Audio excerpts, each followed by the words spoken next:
करीबन 2 हफ्ते बाद एनएफ का हमें अपडेट मिला है। तो एक्चुअली जिन लोगों को नहीं पता कि एनएफ कौन है, तो उनके बारे में हम कुछ कुछ बातें बताएंगे और उनका आईबी से क्या रिश्ता है वो भी हम आपको बताएंगे। तो पॉडकास्ट को बहुत ही ध्यान से सुनिएगा कि एनएफ के व्लॉग में लाइव अपडेट में आज क्या था। Hi friends, welcome back to my channel. Channel में न्यू है तो चैनल को सब्सक्राइब कर लें और साथ ही साथ बेल आइकन प्रेस कर दें, जिससे कि हमारे आने वाली वीडियो की नोटिफिकेशन आपको पहले ही मिल जाए। तो भाई कुछ लोग इतने ज़्यादा बेशरम होते हैं जो किसी की डेथ को भी भुना लेते हैं, यानी कि किसी की डेथ पर भी अपना कंटेंट बनाकर क्रिएट कर लेते हैं। यही चालू अपी ने साबित भी करके दिखाया है।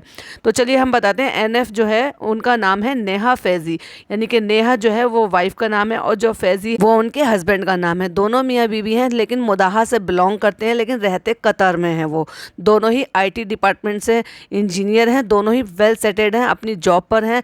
जो वाइफ हैं वो घर से ही वर्क फ्रॉम होम करती हैं और जो हस्बैंड हैं वो बाहर जॉब करते हैं, मतलब वो वर्क फ्रॉम होम नहीं करते हैं। और उनके 2 बहुत ही क्यूट से बच्चे हैं।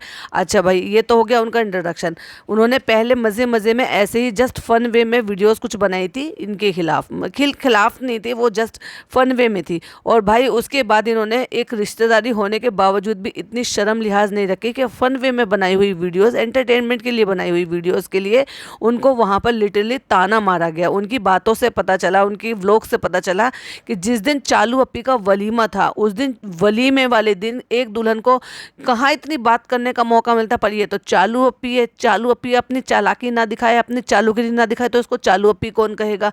इन्होंने उनकी अम्मी से, जबकि वो रिश्तेदारी में आई हुई थी और वहाँ वलीमे में उन्होंने ये बोला कि अपनी बेटी को समझा देना हमारे खिलाफ या हमारे लिए या हमारी मिमिक्री करके वीडियोस ना बनाया करें। ये कोई अच्छी बात है? एक बहू से ये उम्मीद की जा सकती है? भाई उनकी तरफदारी में तो ये बहू ही लगी उनका, नहीं तो शादी से पहले उनका क्या लेना देना। वो कौन तुम कौन, हम खामो खां, वो कहावत है ना।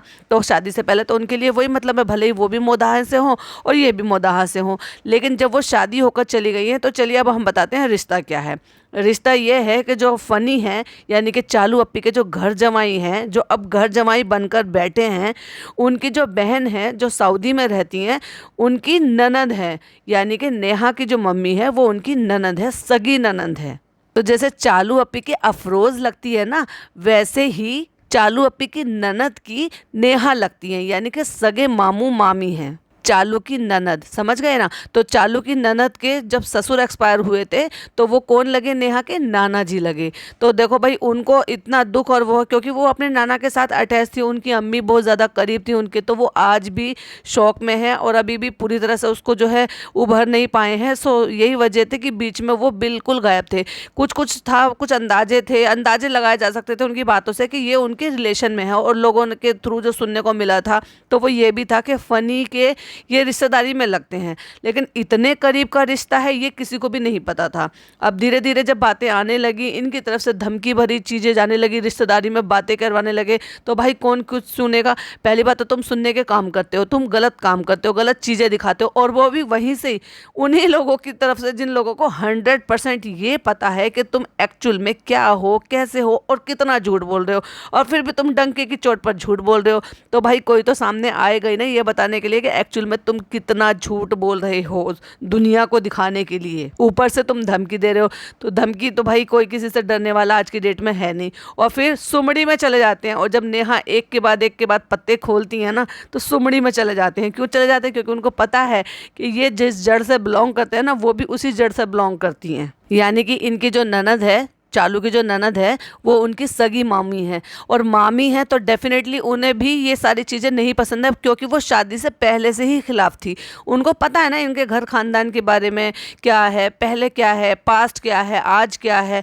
वो इन सारी चीज़ों को लेके जो है ना पहले से ही अपसेट थी, तो और वो शादी के खिलाफ थी। और यही वजह थी कि रीज़न जो था शादी खींचने का, 6-7 साल इनका रिश्ता लगा रहा। उससे पहले भी इनके कैसे रिश्ते थे, वही मोहल्ले में किसी और से भी कनेक्शन था, वहाँ पे भी ये भी सुनने में, दबी आवाज़ में सुनने में आया था कि जो जिससे कनेक्शन था उस लड़के की मम्मी ने अपनी ज़िंदगी जो है वो ख़त्म कर ली, और वो भी धमकी के थ्रू। तो ये शादी भी धमकी कराने पर ही किया फिर। लेकिन वो वाली बात है ना, वो लड़का जो था वो समझदार था, उसने अपनी माँ की बात को माना। लेकिन जब इन्होंने फंसाने की, चौकी की, थाने की, इन सब की धमकियाँ दी कि मैं तुम्हें फंसा दूंगी, केस कर दूंगी, ये कर दूंगी, तो उस औरत ने और कुछ ना समझकर इस चीज़ को आसान समझा, जो उन्होंने अपनी ज़िंदगी को ही ख़त्म कर लिया। और और यहाँ इस बात से डरे हुए थे इनके माँ बाप। क्यों भाई, एक तो इकलौता लड़का, वो भी नालायक निकला, क्योंकि वो शामिल हो गया था चालू के साथ। उसे बहुत अच्छी तरीके से दिख गया था मैं तो नाकारा हूँ, नाकाम हूँ, और मेरी क्या ही पढ़ाई लिखाई नहीं है, कुछ नहीं है, और मैं जितना चाहूँ उतना कमा नहीं सकता। और ये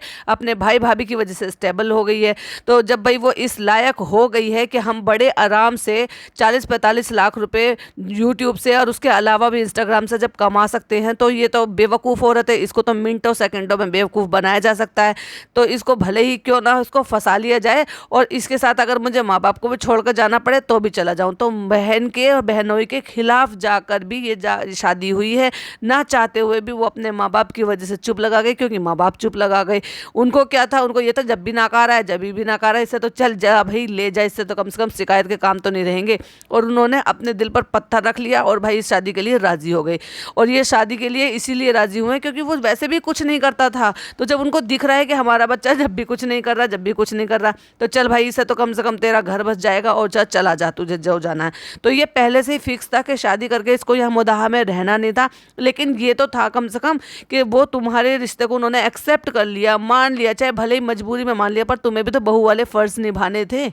बहू वाले फर्ज तो छोड़ो, आज भी अपनी हरकतों से बाज नहीं आ रही है। मतलब वहाँ पे गई है, एक इतना बड़ा टाइटल लगाया है, और टाइटल लगा के कह रही है कि इंतकाल में गए और ऐसे हो गया वैसे हो गया, और दिखा के रही है वहाँ पे एयरपोर्ट लुक, बाहर घूमना, स्टेशन पे जाना, ये सब करना।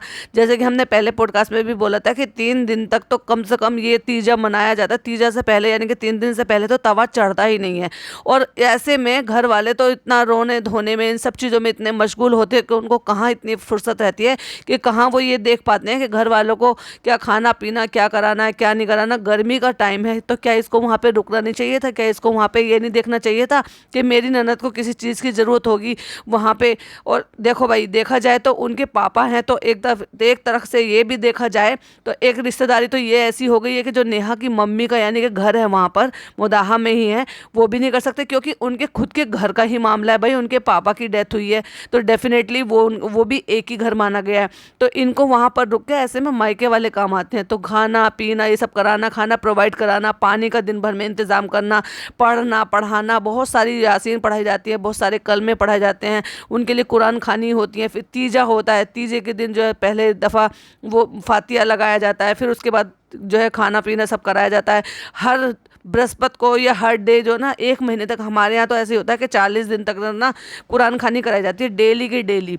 अब इनके यहाँ का तो पता नहीं, ये तो एक दिन रुकी नहीं है, ये वहाँ पे पिकनिक मनाने के लिए गई थी। जिस बात का यही दुख जताते हुए और दुख बताते हुए नेहा ने अपने जो भी कोई वो जो छोटी सी भी क्लिपिंग डाली थी, वीडियो डाली है, उसमें उन्होंने बताया है कि लोग ऐसे होते हैं, इतने नाकारा होते हैं। एक तरफ तो तुम्हारी शादी को उन्होंने कबूल कर लिया, और दूसरी तरफ तुम अभी भी अपनी हरकतों से बाज नहीं आ रहे। तो अल्लाह सब देखता है, और अल्लाह ताला हर चीज़ का बदला इंसान से उसी टाइम पर, उसी मोमेंट पर ले लेता है। वो जमाने चले गए जब लोग कहते थे ना कि मरने के बाद तुम्हारा इंसाफ होगा। अब तो इंसाफ दुनिया में ही कर देता है अल्लाह ताला। वो कोई समझे ना तो वो एक अलग बात है कि इंसान है ना, इंसान तो मंदबुद्धि होता है, वो मानना नहीं चाहता एक्चुअली कि ये अल्लाह की मार पड़ रही है हम पे। फिर वो जो है दुआएं कराता फिरता है, हमारे लिए दुआ करना, हमारे लिए दुआ करना। तुमने आज जुम्मे की नमाज में हमारे लिए दुआ की? अम्मा तुम हमारे लिए तो दुआ कर ही रही होंगी ना। फ्रेंड्स तुम हमारे लिए दुआ करना। मैंने आज रैंडमली घूमते घूमते ऐसे स्क्रॉल करी थी और मुझे इसका पुराना व्लॉग दिखाई दिया, जिसमें ये पिछली बार मानसून में बाहर घूम रही थी, और ये बड़ी गुब्बारे से ना मुंह फुला रखा था अपना, और ये डॉक्टर के यहाँ से वापस आई थी अपनी विजिट करके। वो 10 महीने पहले का अपलोडेड वीडियो है। और उसमें जब इसको हताशा हाथ आई ना कि भाई ये चाहती थी कि मुझे जो है कंफर्म हो जाए, डॉक्टर मुझे कुछ गुड न्यूज़ दे, ये करे वो करे, तो उस दौरान जब इसको डॉक्टर से पता चला होगा कि इसके रिपोर्ट्स ठीक नहीं है, या जो भी कुछ इसकी प्रॉब्लम थी, उससे इसने गुब्बारे जैसा मुँह फुलाया हुआ था। फिर फनी ने उसको जो है कुछ थोड़ा चेयर करने के लिए वो खिलाए, गोलगप्पे खिलाए, बाहर घुमाए, वहाँ घुमाए, वहाँ घुमाया। तो ये तो देखो अल्लाह ताला की मार होती है, और कदम कदम पे अल्लाह ताला की मार इसको पड़ती रहती है। और ये अलग बात है कि ये ना समझे, जैसे कि अभी वो गाड़ी ठुकने की, तो ये नुकसान नहीं है क्या?